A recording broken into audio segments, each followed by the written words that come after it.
Welcome to Allies or Enemies. I'm Jess. And I am Sean, and this is our quick thoughts on a bunch of the games we played in March. And during March, we went up to Aircon, and if you watched our video about it, while we were there, we won a raffle. And so we got a whole pile of games that we brought back with us, and we managed to play a number of them a few times since then. Yeah, and that is important, this is really our initial thoughts. So all of these games we played at least 3 times, I think. Maybe not all, but almost all these games we played at least 3 times. Some of them we played quite a bit more than that. So this is really just our first thoughts. All right, so to kick things off, our first one here is Ganymede, and we bought this at Aircon. It works so well. The premise is you're trying to get people on Earth over to Mars and over to Ganymede. And you do that by each turn, you do one action. So you grab a tile, you grab a card, and you do the action on that card. But those decisions, while being so simple, it works so well, and there's great combos that you can do. Yeah, the combos it's a really cool, simple combo system, and we played it with 4 just recently, and it seemed like every turn was like, it's my turn again? Like it just moves so fast. And it's really satisfying just moving your people up, fulfilling these missions. You only have to fulfill them 4 missions and the game's over. So everything about it moves quickly, but like you said, the decisions are all interesting. So we like this one. Yeah. The next one is another one that we like is Villagers. And so we started this series kind of backwards. We got Streets first. And I know a lot of folks are kind of on the fence about Streets, and we were at first, but then it turned out we played the rules all the way wrong. So with the correct rules, it's quite a good game, actually. And we picked up Villagers at Aircon, and it's just a simple tableau builder. You're drafting villagers, adding them to your village, trying to get gold. It's really interesting. I really like it. The look and the art is lovely, and just, again, the nice combos of building out, because you need certain cards to get other ones, and then you have to pay other people to be able to put different ones out. It works really well. Yeah, it is super fun game, and the look is phenomenal. Another one we have is one that we actually got quite a while ago, but it took us a little while before we played through it a lot. And that's this one. It's The Crew. So very popular. Lots of people love it. When we first got it, we were a little bit more on the fence about it. We don't play a lot of trick-taking games, and we weren't sure how it was for 2. But we finished it, and now 50 missions later, yes, we love The Crew. Yeah, and it is interesting because the box just says 3 to 5, but the 2-player version honestly works fine. I'd heard that on occasion you can get into spots where it becomes impossible, and we had that maybe twice out of like 80. It took us 85 tries to get through the 50. We looked at BGG, and a lot of people are like, yeah, it took me like 60. Yeah, right. Maybe it did. Maybe we're just not very good at it.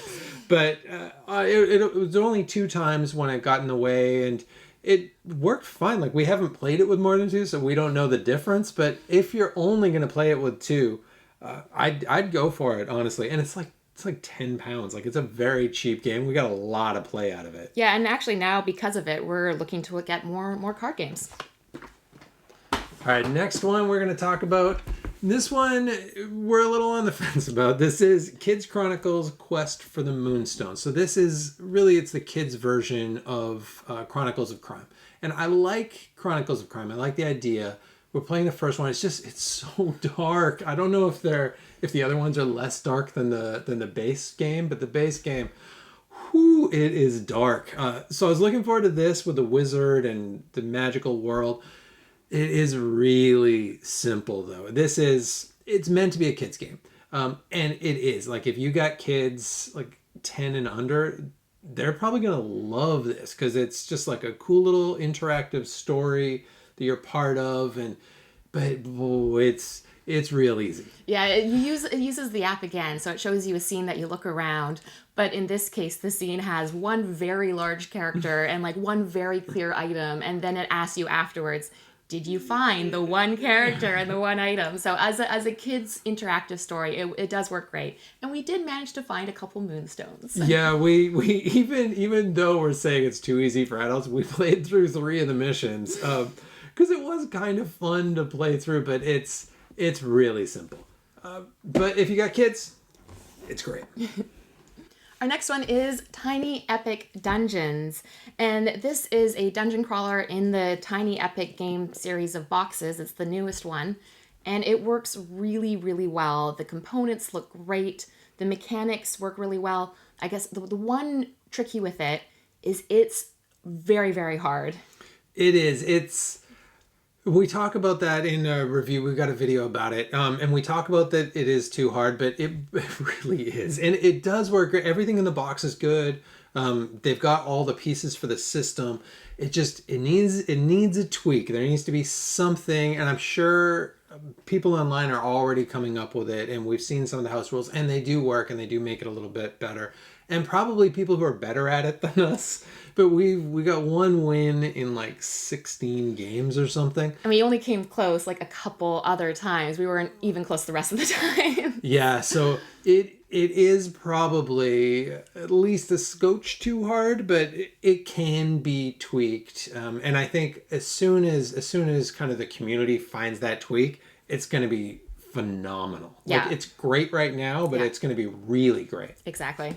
Our next one, this is one that we're going to have a review coming up soon. We're sent a review copy for this one, and we really like it so far. This is the new version of Libertalia, so they're taking the old one and tweaking it, and we've only played the old one a couple of times. On BGA, yeah. On Board Game Arena. But I like the look of this one. I think they did tweak the 2-player, and we're going to talk specifically about the 2-player. I don't want to talk about it too much now because we are going to talk about it in more depth, and we haven't played it that much yet. But we weren't actually too sure about this when we started hearing about it. But since we've played it, I think the more times we play it and the more you get to know the characters, the more we've enjoyed it. Yeah. No, it's a really interesting game. And yeah, watch. Very soon we will talk about this one more. All right, the next one is Horrified American Monsters. So this is one we won in the raffle, and we were very excited to win it because we love the original Horrified. So since then, we have played with all of the different monsters in all kinds of varying combinations, and we think it's great. We think the monsters play very differently to how the ones in the original one do. So I really like having both versions to play through. Yeah, it is. It's different enough that it is definitely worth having both, and I like the aesthetic of this. I like that like 50s aesthetic of it, and even though we don't know a lot about all of these monsters, they're interesting enough even without the previous knowledge, and I think it's probably ramped up. It's just like a little bit harder. It's tweaked a little bit harder than the first one, which is great. Not a complaint at all. Yeah, really like it. Yeah, and we've played it with 4 as opposed to 2 for the first time, and it does. We think it plays a little bit harder with 4. Oh yeah, definitely harder with 4 than 2. Our next one is Endangered. And Endangered is a co-op game where, like it says, you're saving endangered species, including tigers, sea otters, and then the expansion's got a whole bunch of other. And it works well. Like, the system is good. It all makes sense. It does feel different enough from other co-op games. So the only tricky is it's just a smidge too serious. Like, I feel like there's kind of this line between like game and like, I don't want to say learning, but like learning. Like, it feels a little bit like something that you might play in a really fun science or social studies class. Yeah, does that make sense? It does. It's not really the escapism that you get when you go to play a game for fun, because you are like doing deforestation and killing the tigers, and all of this is you're trying not to kill the tigers, just to be clear. That's true. You're trying to save them, but they are dying. And then same with the sea otters and the oil spills. And the way to win the game is to like bribe the ambassador. So it's all pretty depressing and a little bit like too real. But the mechanics and the cooperative system do work really well. And I am interested to play with the other animals in the expansion. Yeah, and the lesson's good, and we like saving them. Just like a tiny bit less learning, I guess. I don't know how to explain that and not sound bad, but it is a good game. So that's Endangered. Next one is a small little roll and write that we won in the raffle. It's called Rolling Ranch. And for this, you have a farm and you're drawing out buildings as well as pigs and chickens and cows. And you're trying to group your animals together for it. And it does work pretty well, but it is interesting because one of the fun parts I think about games that involve drawing animals is drawing the animals. But these ones are so tricky to draw. And then the tip they give you is if you don't want to draw it, you can draw these like shapes instead, like triangles and things. I'm like, well, that's not as fun. Yeah, they did. I feel like the artist who made it just a smidge too complex for like non-artists. And it's good, like it's fine, but this is kind of the first time I feel like we've had a roll, because we love roll and writes, and the first time that we've had it and we were like, do we need this? Is this one too many roll and writes? This is kind of the first one that did that, but I still did have fun. I don't want to like slam it because it's not a terrible game. Yeah. It just feels like out of our like 24 roll and writes, I don't know how much this one's going to get played. Yeah, I don't know if there is room in our collection for this one, but we played it and it was still fun. Yeah.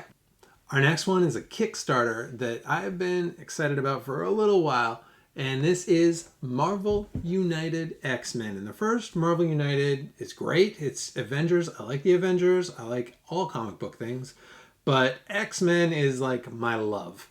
So I was so excited to get this, and we got, a bunch of the boxes in the Kickstarter. So we got Multiple Man, and we got Strong Guy, and we got a lot of the deep cut characters I really like. And it's pretty fun. We've played it like a dozen times already. The bad guys all played super different.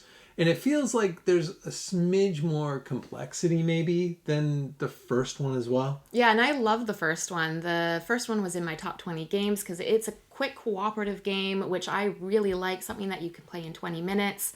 But for this one, the characters feel a little bit more different to each other than they did. So it just adds to it and gives us more to play. And with all of our add-ons, lots of different options to explore. And Jess is learning way more about the X-Men than she ever wanted to know. I cannot play with them without being like, oh, do you want to hear about the Guthrie family? And before she can answer, she learns all about the Guthrie family. But I love X-Men. Really like this game. It is a lot of fun. And we'll have a video talking about more about this one very soon. This is, I think, maybe our next review that we have coming up. So look for that in like a week. Yeah.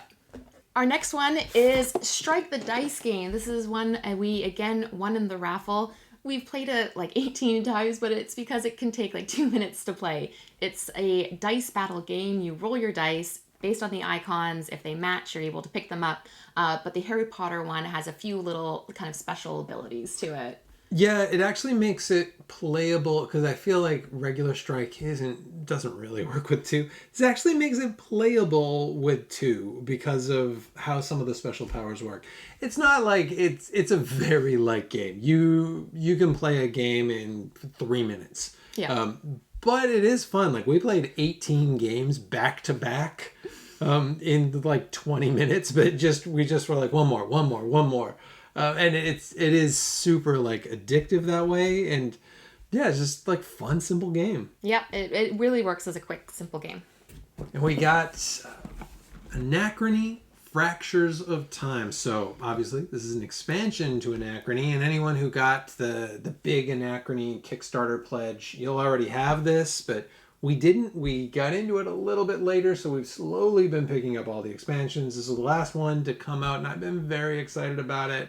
And it's great. It adds another, what are they called? Faction? Faction, yeah. It adds another faction, and they look really cool. It adds a few other ways to play, which the main Fractures of Time module really does change up the game. It shortens the timeline, but turns are almost like double as long. Like, it makes a pretty thinky game even thinkier.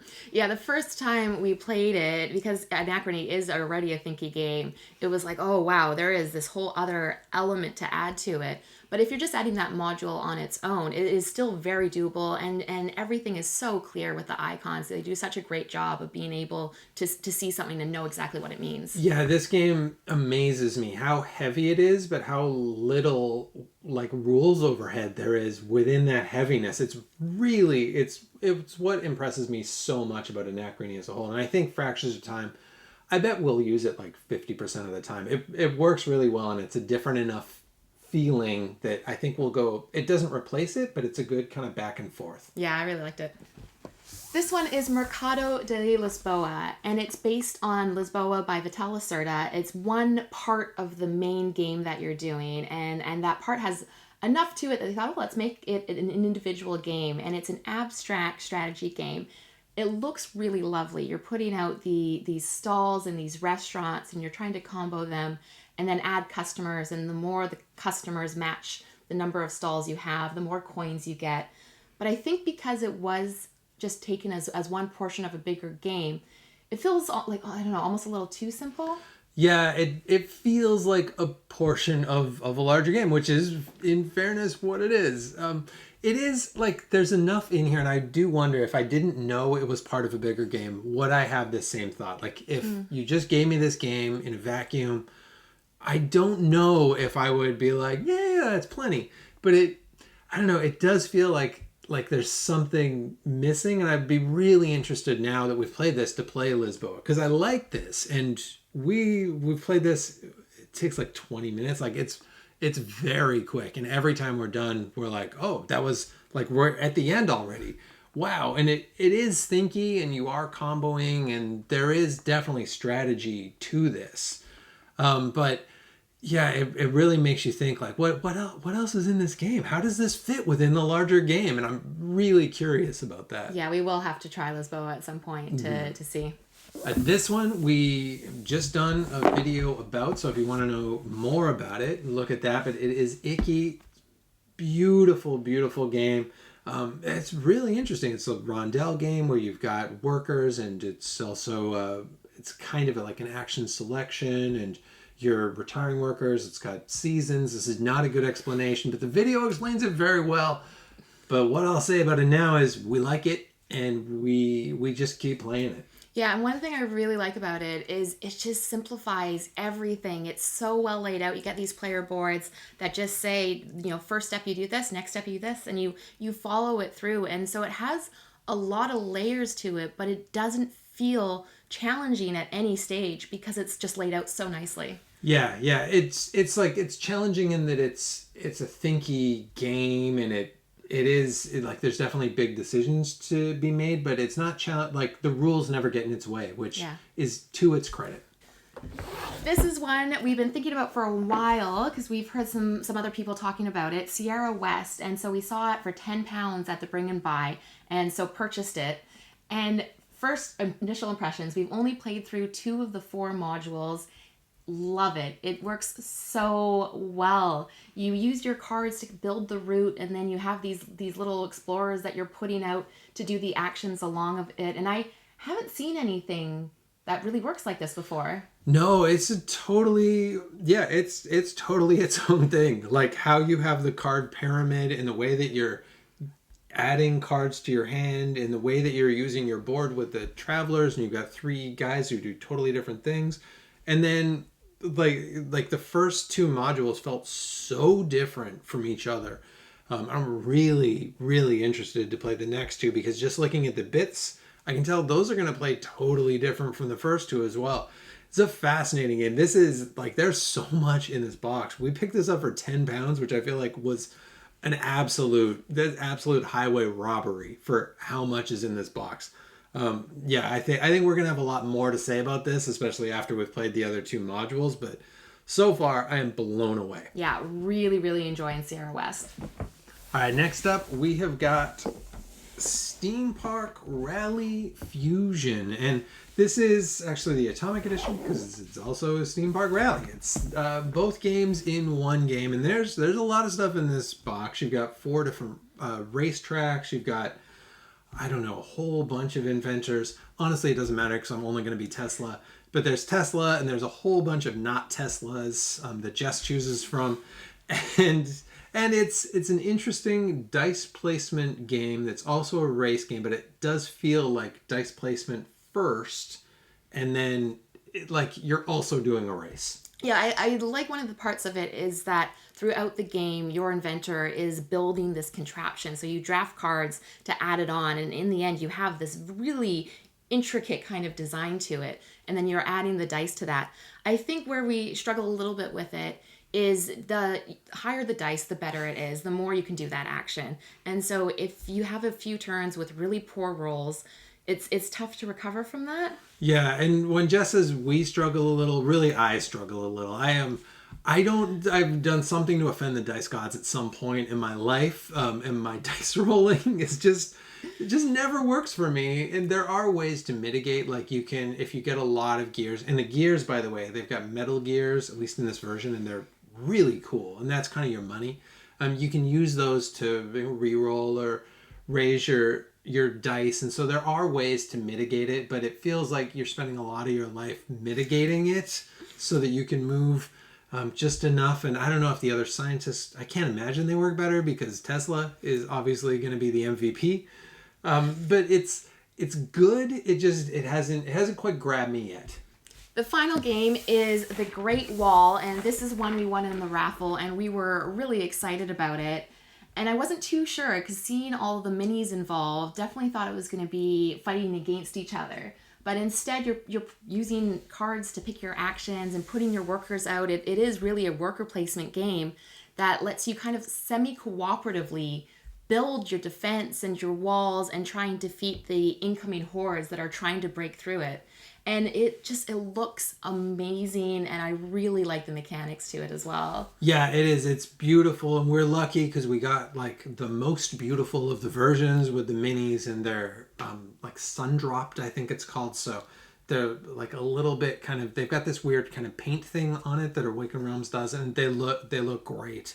And it is cool, like the 3D-ness of it, that you're legitimately building the wall, and the minis add so much to it. But just the game within itself, like even without all of that production, the production helps, but the worker placement and how you're working cooperatively to fight against like the incoming hordes is just really tight. Like it works really nicely, that not only are you fighting them together, but also how the worker placement works.